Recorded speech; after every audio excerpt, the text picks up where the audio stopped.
Bonjour à chacun, c'est une joie d'être là, dans la présence du Seigneur et avec vous. Est-ce que vous savez que chaque culte est particulier?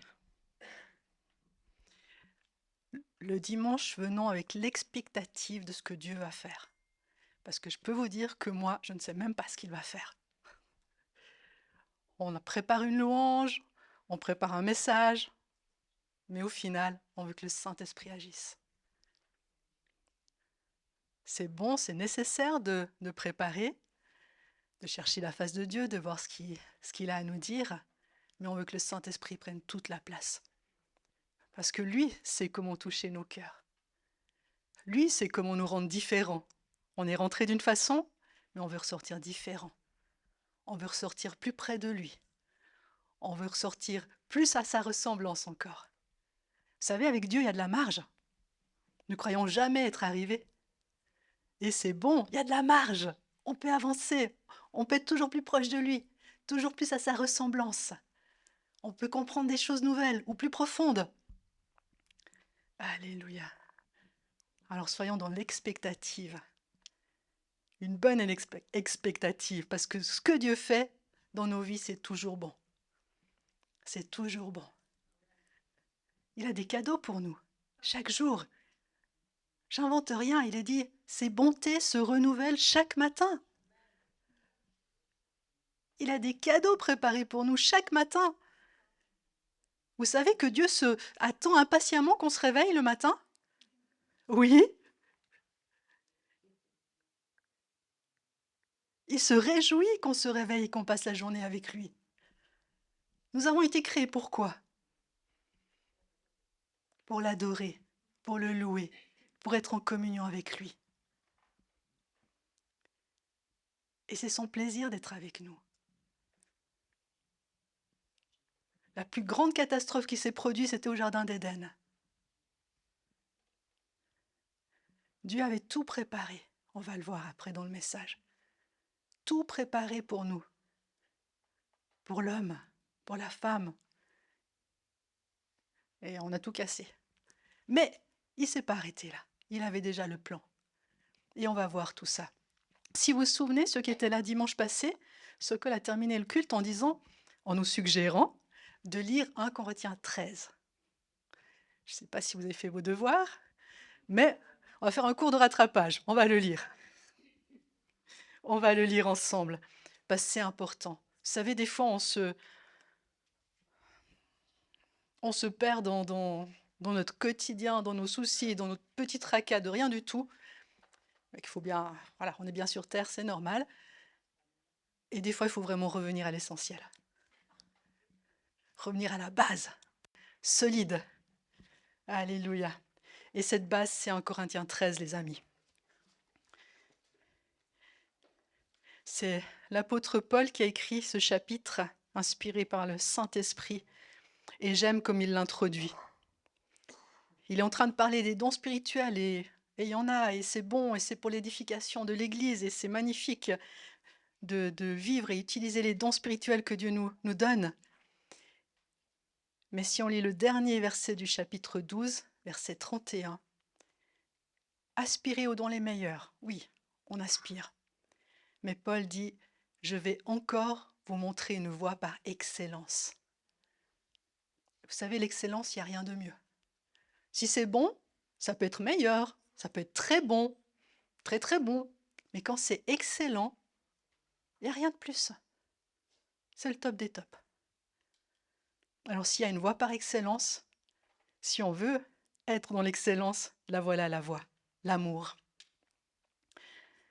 Quand je parlerai les langues des hommes et des anges, si je n'ai pas l'amour, je suis du bronze qui résonne ou une cymbale qui retentit. Et quand j'aurai le don de prophétie, la science de tous les mystères et toute la connaissance, quand j'aurai même toute la foi jusqu'à transporter des montagnes, si je n'ai pas l'amour, je ne suis rien. C'est dur, hein? Tu dis, ouah, j'ai la foi. Oui, c'est bon d'avoir la foi. Tout ça est bon, hein? Tout ce qu'il dit, c'est bon. C'est bon de parler la langue des hommes, les langues des anges, parler en langue. C'est bon d'avoir le don de prophétie, d'avoir la science des mystères, d'avoir la connaissance. Paul ne balaye pas tout ça, c'est bon. Mais si on n'a pas l'amour, mes amis, ça ne sert à rien. Waouh! Et quand je distribuerai tous mes biens pour la nourriture des pauvres, quand je livrerai même mon corps pour être brûlé, si je n'ai pas l'amour, cela ne me sert de rien. Là aussi, la générosité, c'est bon. Paul ne balaye pas ça. Mais ce qui est primordial, c'est l'attitude du cœur. Les caractéristiques de l'amour, elles suivent. L'amour est patient. L'amour est serviable. Il n'est pas envieux. L'amour ne se vante pas. Il ne s'enfle pas d'orgueil. Il ne fait rien de malhonnête. Il ne cherche pas son intérêt. Il ne s'irrite pas. Il ne médite pas le mal. Il ne se réjouit pas de l'injustice, mais il se réjouit de la vérité. Il pardonne tout. Il croit tout. Il espère tout. Il supporte tout. L'amour ne succombe jamais. On va passer au verset 13. Maintenant donc, ces trois choses demeurent. La foi, l'espérance et l'amour. Mais la plus grande, c'est l'amour. La foi, elle passera. Le jour où on voit Jésus face à face, on n'a plus besoin d'avoir la foi, mes amis. On y est. L'espérance, pareil. Au ciel, on y est. On n'a plus besoin de rien espérer, on y est. Alléluia. Mais l'amour, vous savez, il y aura ça là. Hein, c'est l'atmosphère du ciel, l'amour. Si on est allergique à l'amour, je dis pas la suite. On n'est pas allergique à l'amour, on en veut. On en veut. Et on va voir cet amour. Vous savez, il y a trois sortes d'amour. Eros, c'est l'amour physique. Et c'est bon, dans le cadre du mariage d'un homme et d'une femme, Dieu nous a donné ça. C'est une bénédiction. Il y a l'amour philos, c'est l'amour humain. Hein, j'aime mes enfants, j'aime mon mari, j'aime mes amis, j'aime mes frères et sœurs. C'est bon. Mais ça reste...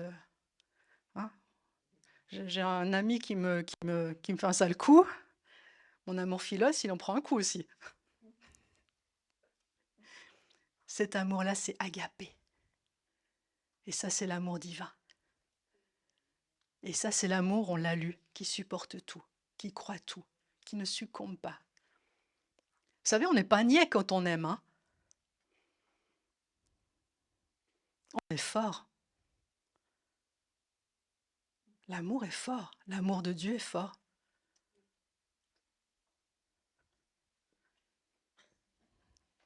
Et c'est la voie par excellence.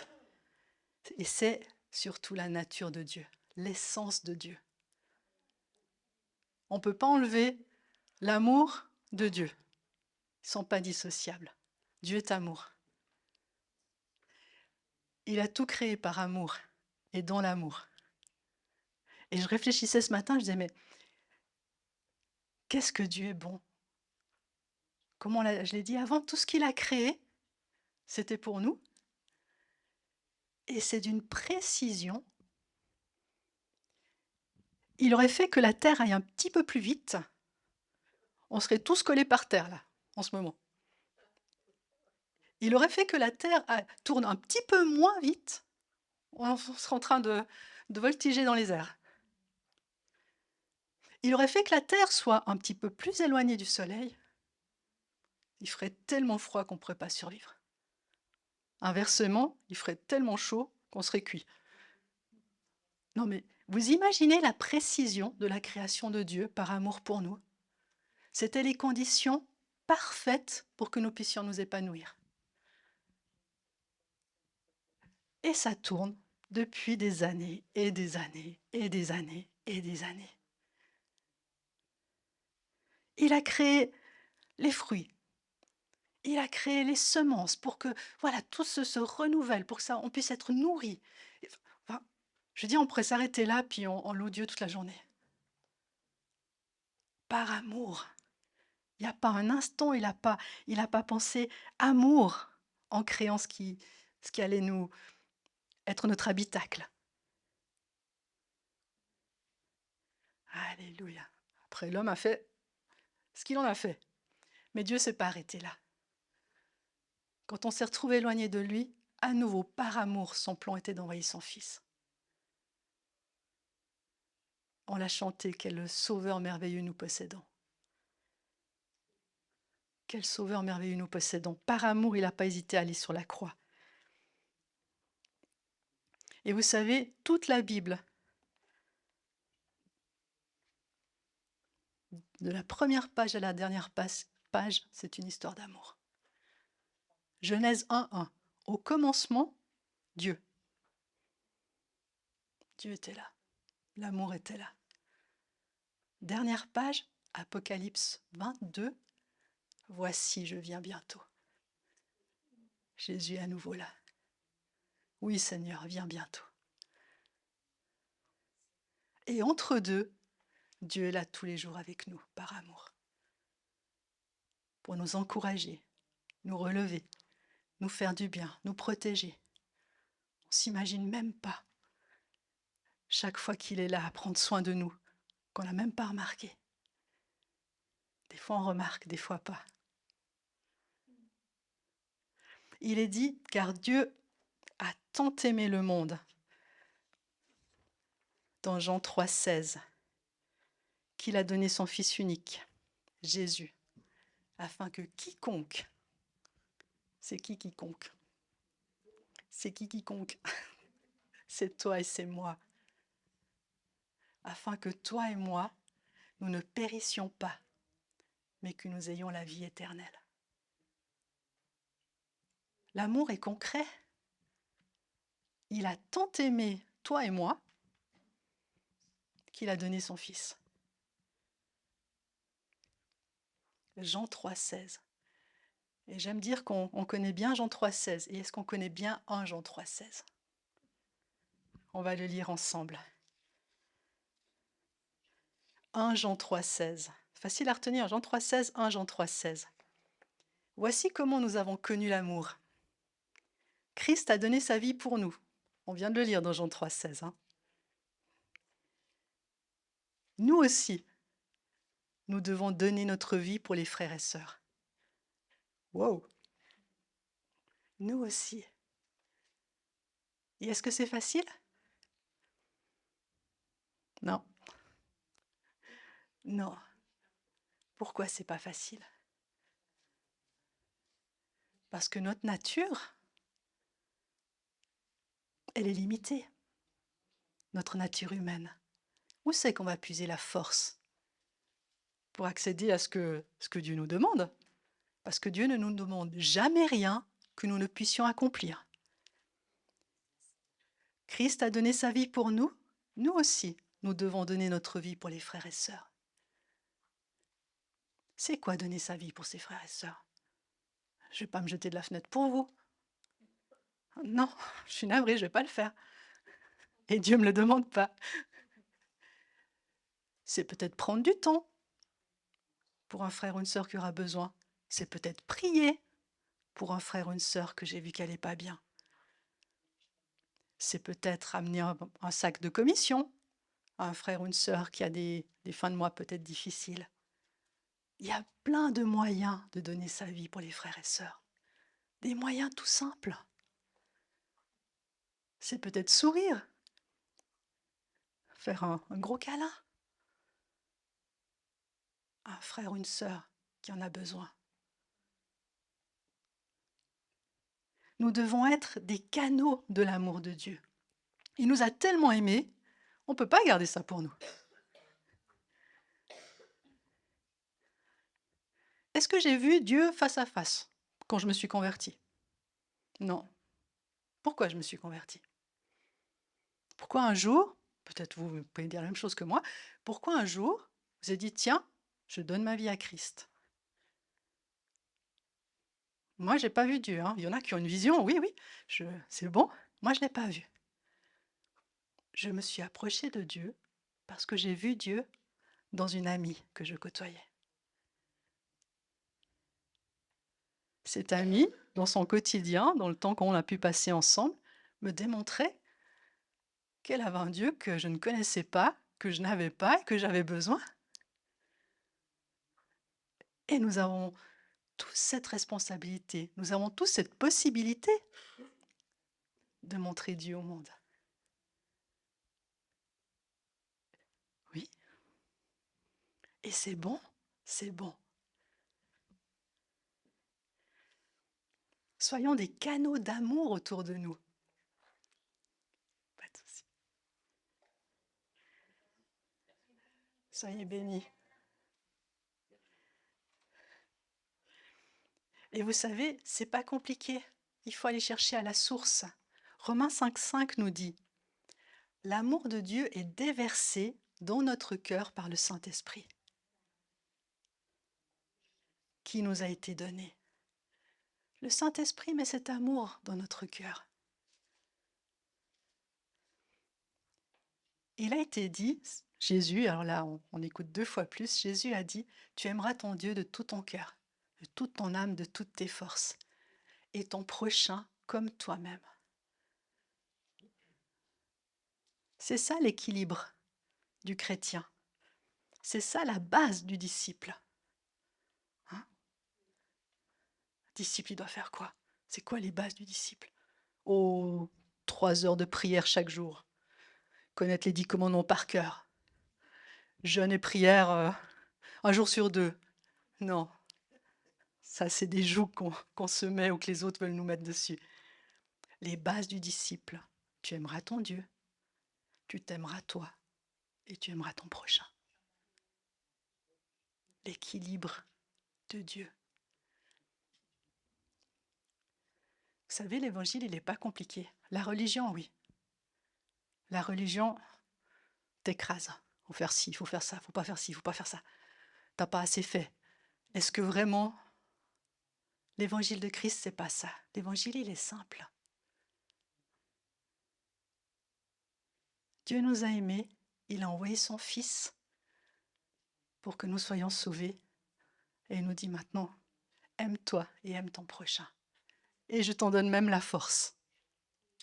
Et je t'en donne même la force. C'est naturel, c'est naturel. Désirons-le et le Saint-Esprit le fait en nous. Ni par force, ni par puissance, mais par mon esprit, dit le Seigneur. Quel privilège nous avons. Je ne sais pas vous, moi je me sens privilégiée, non? Alléluia, alléluia. Dieu est bon, Dieu est bon. C'est un fruit de l'esprit, on le sait, l'amour, duquel découlent toutes les autres. Si on a l'amour, tout est compris dedans. Les 10 commandements, ils sont intégrés à l'amour. Si j'aime, je ne vais pas mentir. Je ne vais pas désirer ce qu'a mon frère ou ma sœur.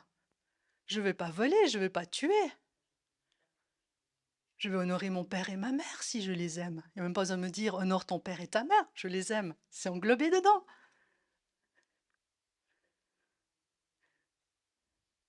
Et c'est bon, heureusement qu'il y a ces lois. Hein. Nos démocraties sont constituées sur ces lois.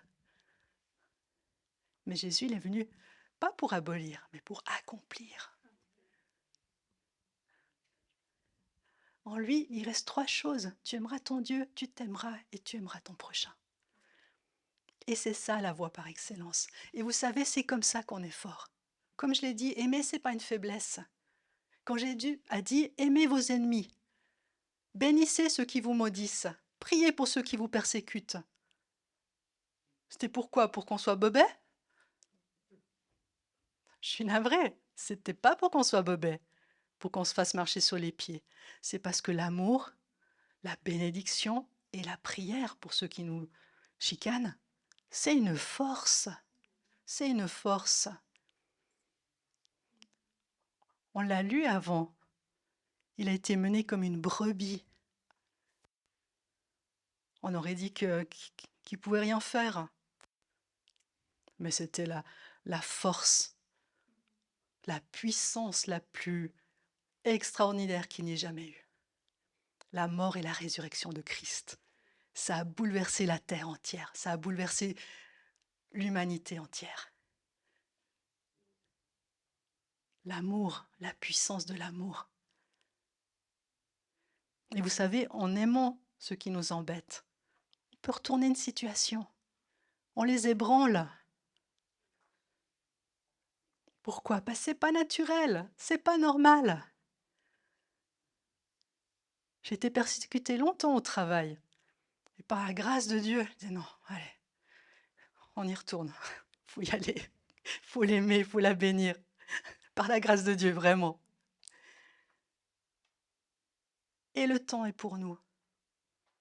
Quand on reste intègre dans des situations des fois délicates, qui nous accablent, quand on reste intègre avec notre Dieu et nos prochains, le temps est pour nous, mes amis. Oui, oui. Et l'amour est toujours vainqueur. La voie par excellence, rien de mieux. Top des tops. Alléluia. Ça, c'est du solide. Et on a besoin de grandir dans cet amour, toujours plus. Comme j'ai dit, il y a de la marge. Il y a de la marge. Jésus a dit dans Jean 13, verset 34, « Je vous donne un commandement nouveau, je l'ai dit avant. Aimez-vous les uns les autres.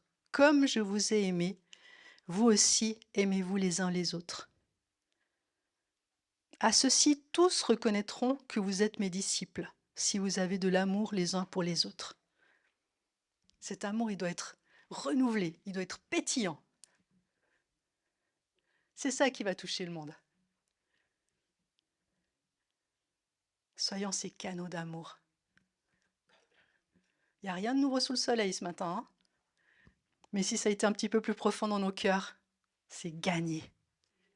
Si ça a renouvelé notre désir d'aimer autour de nous, pour la gloire de Dieu, c'est gagné. C'est gagné. Et c'est tellement simple. Prenons le temps d'aller puiser à la source. Celui qui croit en moi, des fleuves d'eau vive couleront de son sein. Ne laissons pas nos sources se tarir. Des fois, on s'assèche un peu. Retournons à la source vive. Et hop, c'est reparti. C'est reparti. Alléluia.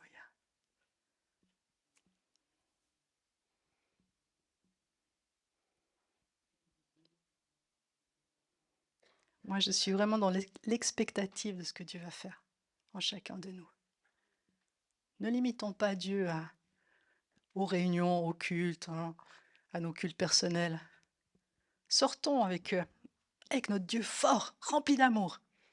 Moi, je veux voir les caissières toucher quand je passe à la caisse. Je veux voir mes collègues toucher quand ils viennent au bureau. Vos amis toucher quand vous allez à l'école. Rien que par votre présence.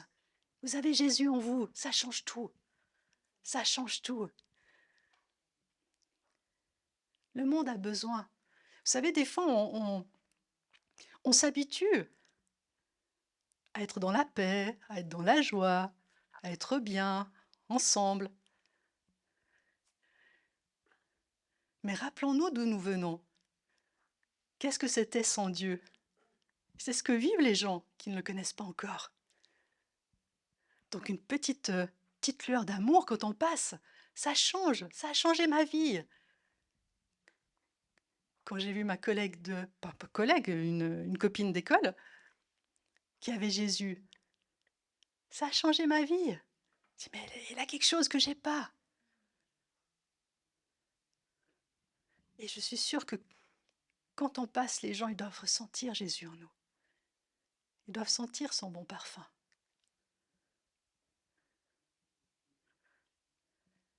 Et je prie vraiment qu'on ait un impact du lundi matin au samedi soir et que le dimanche, on puisse se réjouir ici. Comme je dis parfois, l'église, c'est pas le dimanche. L'église, elle commence le lundi. Ici, c'est les vestiaires. On s'encourage, on fait des exercices, on prend des forces, mais l'église commence demain, les amis. Là où vous êtes. Et là où vous êtes, je ne peux pas aller. Et là où je suis, vous ne pouvez pas aller. Donc chacun son terrain de mission, et soyons des canaux de l'amour de Christ. Amen. Et le monde verra que nous sommes chrétiens par l'amour qu'il y a en nous et entre nous. Alléluia. Alléluia. Et si vous n'avez pas encore goûté à cet amour, vous pouvez le faire. C'est simple d'être réconcilié avec le Père. Romains 10, verset 9. On va le prendre, je ne veux pas l'estropier.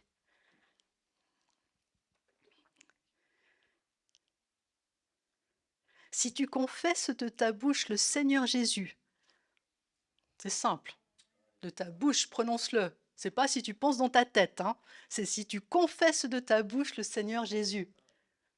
Et si tu crois dans ton cœur que Dieu l'a ressuscité d'entre les morts, tu seras sauvé.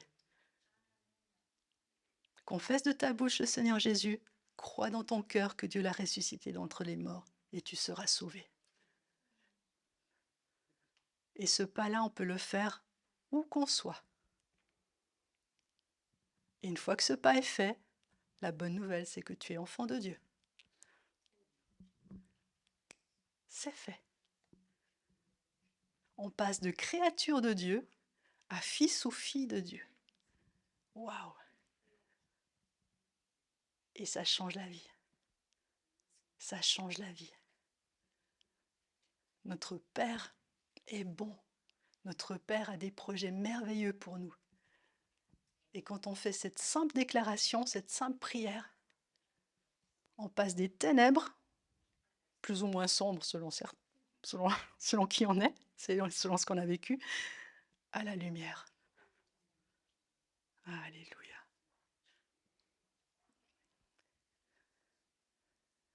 Soyons des canaux d'amour pour le Seigneur.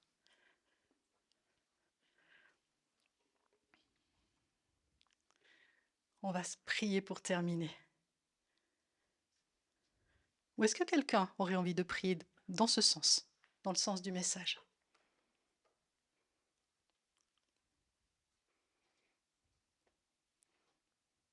Pas de courageux. Si, il y a des courageux. Il y a une courageuse. Alléluia. Il y a beaucoup, bien sûr. Je vous chicane. Seigneur Jésus, tout d'abord, pardon, parce que c'est vrai que quand ça va mal, on manque d'amour, on a des hauts et des bas avec cela, mais tu nous demandes, Seigneur, de nous accrocher à toi pour qu'on puisse avoir cette stabilité qui fait cette différence envers ceux qui nous entourent. On apprend, Seigneur, à dépendre de toi. On est sur la route. Seigneur, tu veux qu'on grandisse et tu nous donnes, Seigneur, les moyens de le faire. Amen. Merci Seigneur. Merci de nous faire tous grandir. Et c'était maladroit. On est tous courageux. C'était maladroit ce que j'ai dit avant. On est tous des courageux, des champions. Et avec Christ en nous, on peut changer le monde. Qui veut changer le monde? Son petit monde à lui. Parce que mon petit monde à moi, plus ton petit monde, plus ton petit monde, plus ton petit monde, plus tous nos petits mondes, ça fait une grande différence. Je ne sais pas combien de personnes on côtoie en une semaine, mais ça peut faire une sacrée différence. Vraiment, vraiment. Et c'est pas juste une différence pour dire une différence. On est en train de dépeupler l'enfer pour repeupler le ciel. C'est ça la différence. C'est ça la différence.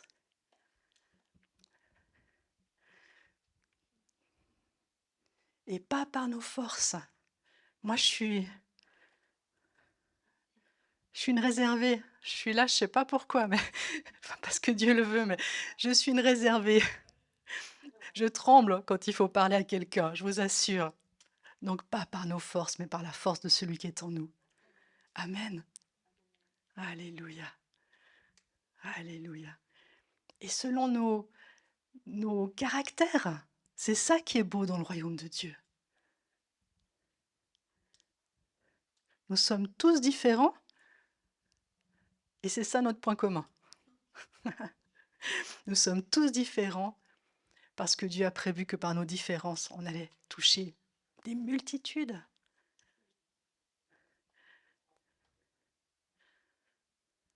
Merci Seigneur pour chacun de mes frères et sœurs. C'est une bénédiction de marcher avec eux. C'est une bénédiction de te servir. Merci de les bénir abondamment. Merci pour les plans parfaits que tu as pour chacun d'eux. Merci parce que tu as témoigné tellement d'amour pour chacun d'eux. Et tu les diriges, tu les accompagnes chaque seconde de leur vie. Et nous voulons vraiment être des gagneurs d'âme. Faire avancer ton royaume, Seigneur. Alléluia. Alléluia. Merci de bénir chacun, de toucher le cœur de chacun ici. Tu sais quels sont les besoins, les aspirations, les attentes, les souffrances. Merci de toucher et de répondre